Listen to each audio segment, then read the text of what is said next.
Dear students, Assalamu alaikum. Today we are going to talk about our course Molecular Biology, course code Chem-443-1.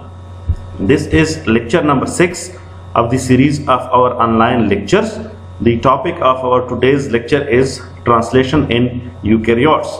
As in the previous two lectures, you saw we talked about prokaryotic translation. I told you that I like to discuss the prokaryotic and eukaryotic translation separately, because this is how we become able to understand the similarities and differences between the prokaryotic translation and the eukaryotic translation. So now we begin having the background of prokaryotic translation. I hope that talking or understanding the eukaryotic translation will become relatively easy, although eukaryotic translation is relatively more complex than prokaryotic translation. Now we move towards the outline of the lecture. We will talk about in general eukaryotic translation. Then we will talk about the process of initiation in eukaryotes. We will talk about how peptide bond formation takes place in eukaryotic translation. Then we will talk about the process of translocation, and then finally we will end our lecture on termination. And this is how the process of termination also takes place, and translation process completes. So this is the outline of the lecture. Now we move towards our lecture, eukaryotic translation. In prokaryotic translation, transcription and translation are coupled. I had shown this in a slide that as soon as the RNA transcript in the prokaryotes is synthesized, it is coupled. It is coupled with the process of translation.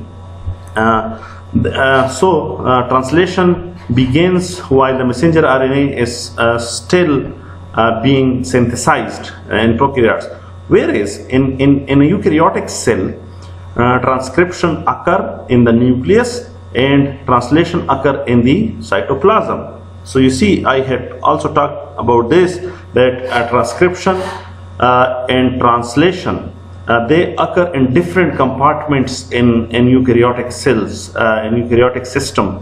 In eukaryotic system, transcription process takes place inside the nucleus, whereas the process of translation occur in the cytoplasm. So the newly synthesized messenger RNA needs to be transported out of the nucleus for it to be able to participate in the process of translation.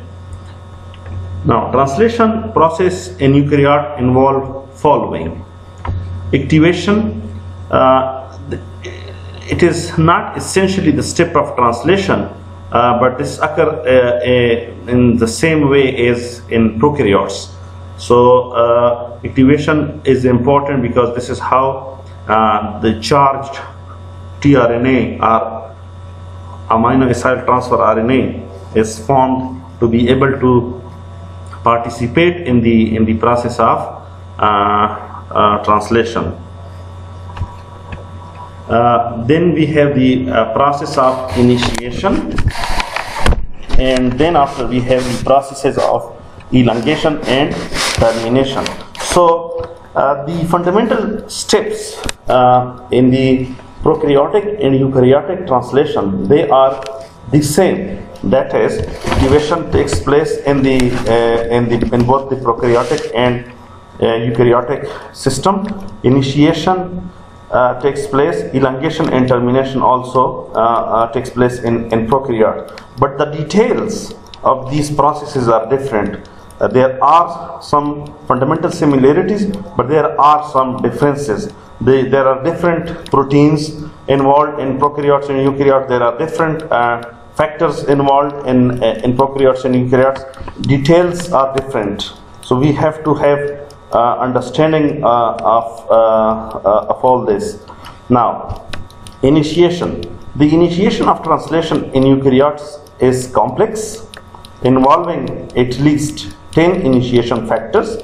Initiation factors and eukaryotic initiation factor, EIFS stands for eukaryotic initiation factors, and is divided into 3 steps. So you saw that in prokaryotes we had 3 initiation factor, that was IF1, initiation factor 1, initiation factor 2, and initiation factor 3, whereas in comparison to that, in prokaryotes we have 10 initiation factor. So this is you can see that the eukaryotic translation process is much more complex as compared to prokaryotes. Now, there is formation of 43S pre-initiation complex in eukaryotes. This is followed by formation of 48S initiation complex, and as a whole they make formation of 80S initiation complex, whereas in prokaryotes you saw that the initiation complex was consisting of 230S and 40S subunits, and overall it was 70S, but in case of eukaryotes we have this ETS initiation complex. Now, formation of 43S pre-initiation complex, a ternary complex containing MET transfer RNA and eukaryotic initiation factor 2 bound to GTP, attaches to 40S ribosomal subunit to form 43S pre-initiation complex. The presence of eukaryotic initiation factor 3 and eukaryotic initiation factor 1A stabilizes this complex. Now, step B, formation of 48S initiation complex takes place. The binding of messenger RNA to 43S pre-initiation complex results in formation of 48S initiation complex. Eukaryotic initiation factor 4F is formed by the association of eukaryotic initiation factor 4G, eukaryotic initiation factor 4A with eukaryotic initiation factor 4E. The eukaryotic initiation factor 4F, referred to as cape binding protein, binds to the cape of messenger RNA. This is important because the environment of the cell is extremely complex, and because for the RNA, when the RNA move, in the movement of RNA, when the RNA moves, it has to be protected from degradation. So this cape is very helpful in this regard. Then eukaryotic initiation factor 4A and eukaryotic initiation factor B binds to messenger RNA and reduces its complex structure. This messenger RNA is then transferred to 43S complex. The ribosomal initiation complex scans the messenger RNA for identification of appropriate initiation codon. 5' AUG is the initiation codon. Now, formation of ETS initiation complex. 48S initiation complex binds to 60S ribosomal subunit to form 80S initiation complex. The binding involves hydrolysis of GTP, that is bound to eukaryotic initiation factor 2. This step is facilitated by the involvement of eukaryotic initiation factor 5. So you see that the 10 initiation factors that we have in eukaryotes, they have different functions. Sometimes they make the job of facilitation. Sometimes they are bound to GTP. Like in this case, it facilitates the process. So all of these different initiation factors, they have different important roles to play in their own capacity. As the ETS complex is formed, the initiation factors bound to the 43S initiation complex are released and recycled. This is how the system looks like. This is initiation factor 4G. Here is the initiation factor 4E. Here is the cape that is present on the messenger RNA. Here is the start codon. You can see here, this is the poly A tail of the messenger RNA. On one side it has the cape, on one side it has this poly A tail, and here is the initiation factor 3. Here is the initiation factor 5. This is the 40S overall. This is the 40S ribosomal subunit. This is the MET transfer RNA, and here lies the initiation eukaryotic initiation factor 2. So this is how this complex looks like. Now elongation, which is the second step of the eukaryotic translation. Ribosomes elongate the polypeptide chain by sequential addition of amino acids.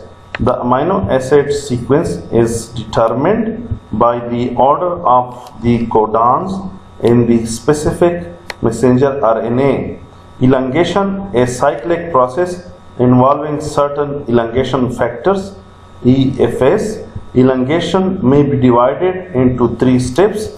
In the first step, binding of amino acid transfer RNA occurs to the A site, then peptide bond formation takes place, and this is followed by the process of translocation. Now you can see that even in prokaryotes we have this part which was structurally similar, although the details are different, the factors involved are different, but overall you can see that overall the process that is here, it has similarity with that of prokaryotes, that is binding of amino acid transfer RNA to A site, peptide bond formation, and process of translocation.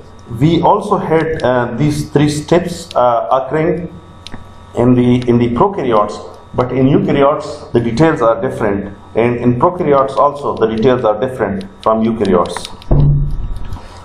Now, binding of amino acid transfer RNA. So one of the differences that in eukaryotes it is ETS, while you saw that in prokaryote it was 70S. So here the ETS initiation complex contains MET transfer RNA in the P site, and A site is free. Another amino acid transfer RNA is placed in the A site. This requires proper codon recognition on messenger RNA and involvement of initiation factor 1A and supply of energy by GTP. The amino acid transfer RNA is placed in the A site. Elongation factor 1A and GDP are recycled to bring another amino acid transfer RNA. So when they bring another amino acid transfer RNA, they for that purpose they need to be recycled, and they are recycled. Now peptide bond formation. Peptide bond formation also takes place in prokaryotes, and this peptide bond formation also takes place in eukaryote. And peptide bond formation is fundamental to the process of translation, because this is how different amino acids, they are attached to each other when they attach to each other, the newly formed polypeptide is elongated and new amino acids are recruited based on the information that is provided by the messenger RNA, and this is how the language of codons is translated into the language of amino acids. And you need to remember that this process of formation of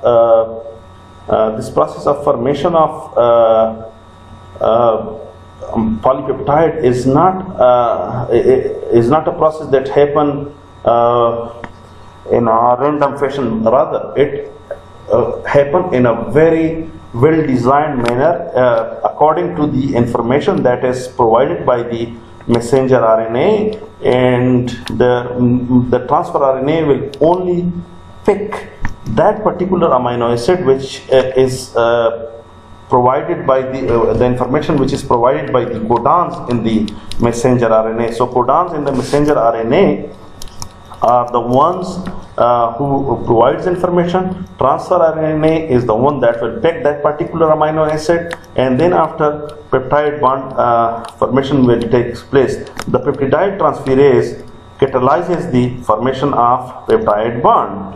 Peptide bond formation is catalyzed by this enzyme called peptidide transferase. Next result of peptide bond formation is the attachment of the growing peptide chain to the transfer RNA in A site. Once this peptide bond formation takes place, there is need of translocation. The ribosome moves to the next codon of messenger RNA towards the 3' end. This process is called translocation. It involves the movement of growing peptide chain from A site to P site. Translocation requires elongation factor 2 and GTP. GTP get hydrolyzed and supplies energy to move messenger RNA. Elongation factor 2 and GTP complex recycles for translocation. Now this is the elongation cycle. You have to see it that this is the messenger RNA. Messenger RNA has codons. Okay, these codons provide the information about which amino acids has to be incorporated. So this this is the 40S subunit of the ribosome, and this is the 60S subunit of the ribosome. You can see it here. This is the 60S, this is the 40S. On the 40S subunit of the ribosome, we have 3 sites. One is the A site, another one is the P site. This is called amino site, this is a peptide site, and this is the exit site or the E site. So this is the incoming amino acid transfer RNA plus some protein factors. They'll come here. In step number 1, decoding will take place, and you can see here this is the messenger RNA, this is the 40S subunit, this is the 60S subunit. Now then we will have in the step number 2 peptide bond formation will take place, and this is how peptide bond formation takes place. And the third step is the step of translocation. Now you can see that the factor which has performed its role, it will go to through the exit site and it will go out. This is an example of how this elongation cycle proceeds further. The third and final step of the process of translation is termination. You know, the same codons they were functioning in prokaryotes. They also function as stop codon in eukaryotes. So when the translational machinery it finds either of the stop codon, that is, it can be UGA, UAA, this is a mistake, this can be UAG, terminates the growing polypeptide chain. When the ribosome encounters a stop codon, there is no transfer RNA available to bind to the A site of ribosome. Instead, a release factor binds to it. In eukaryotes, eukaryotic release factor 1 recognizes all the 3 stop codons, and eukaryotic release factor 3 stimulate the termination events.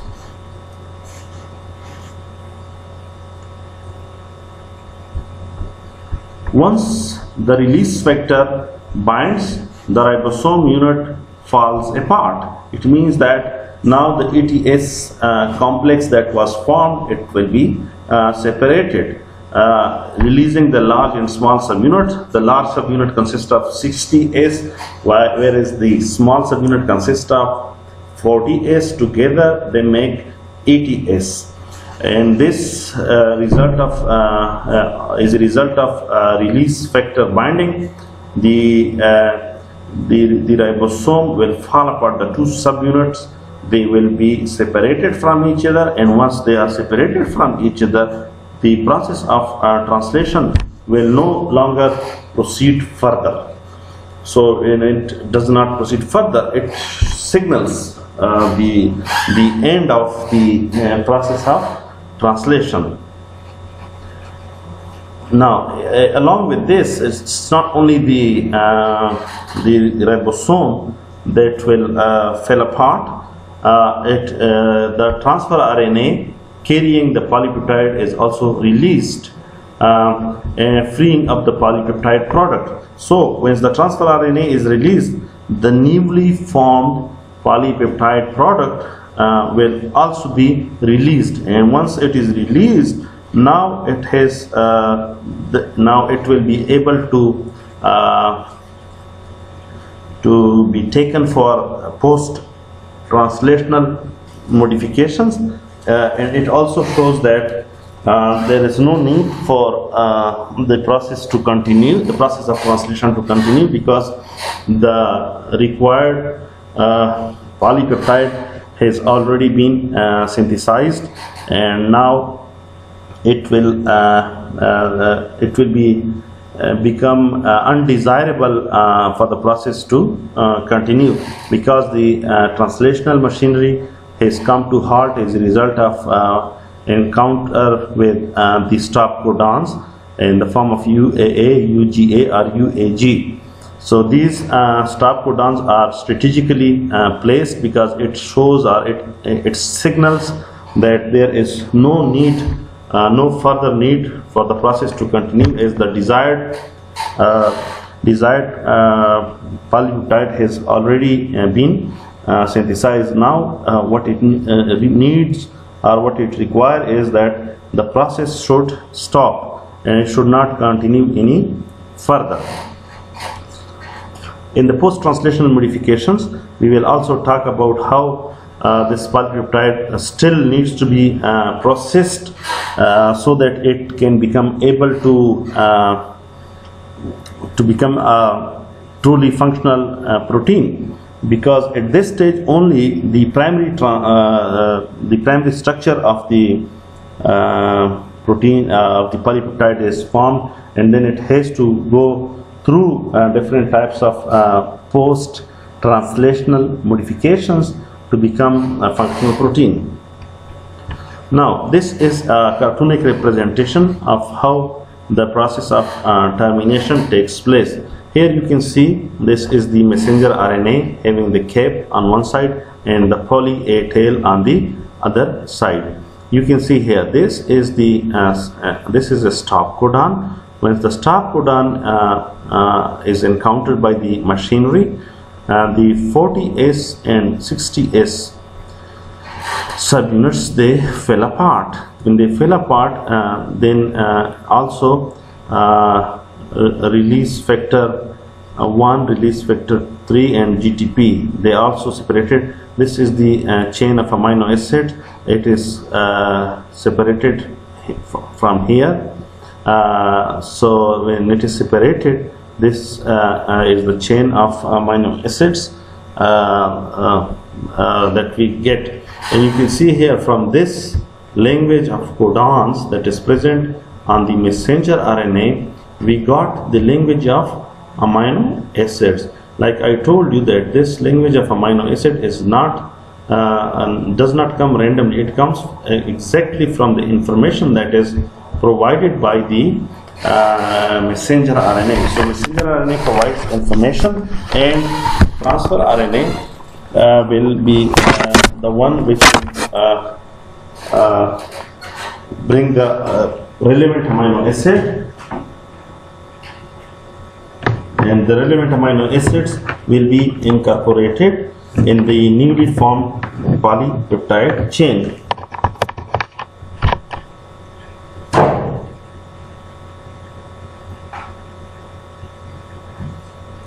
Okay, so this is how the different, this is, you can see here the stop codon that was encountered here.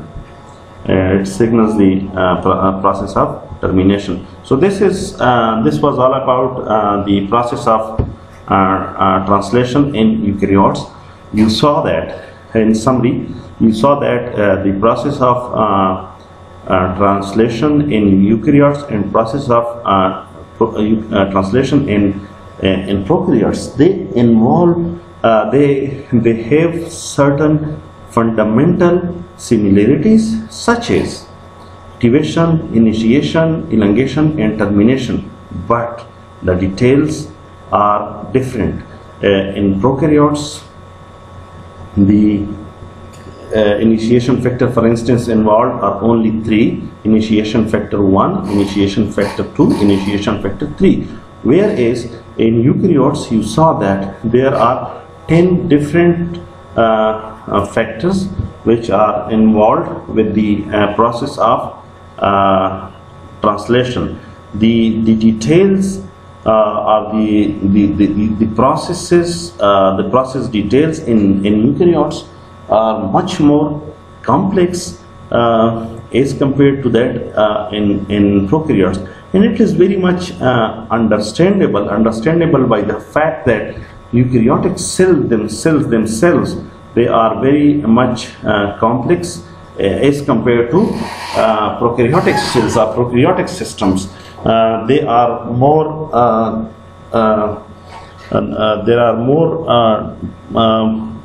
they are bigger in size structurally. They are more complex when it comes to the number of proteins and the number of organelles that are involved. And in eukaryotic and prokaryotic cells, they are more simple. They don't have membrane-bound organelles, and they have systems which are simple as compared to that of eukaryotes. Eukaryotes, you saw that the system, like eukaryotic cells, the translation system is also different. And you also saw that in prokaryotes we have 50S and 30S subunits combined together to form a 70S complex.